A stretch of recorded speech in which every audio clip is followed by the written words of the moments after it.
I'm Courtney McDonnell. I am an architect and I set up Courtney McDonnell Studio in the beginning of this year, so I'm a relatively new business.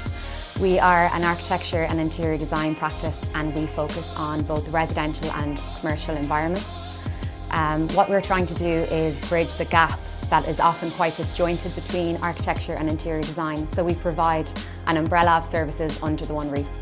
I think for me it's probably towards the completion of a project, and I suppose being a part of changing people's lives through design, be that their home or their workplace, and seeing the impact of design and how much it can affect someone's day-to-day life.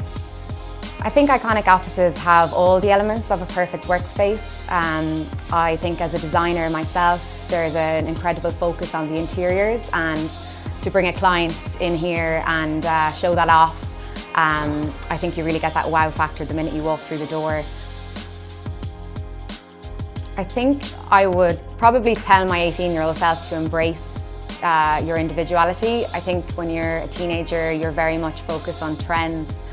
You're trying to be cool and you're trying to fit in with everyone else. And I think as you get older, you don't care as much about what people think. And I think that's really important. So I would probably try and embrace that a little bit more if I was to be back as a teenager.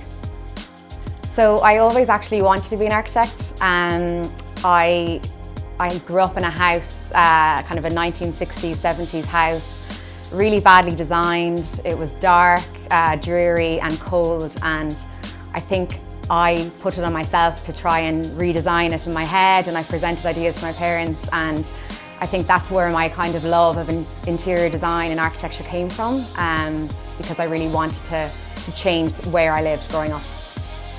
I recently listened to a podcast with Richard Branson, and I'm just blown away by his fearless attitude with business. He just takes a new industry that he has absolutely no experience in and just nails it. So for me, definitely him. Yeah, he's totally inspiring.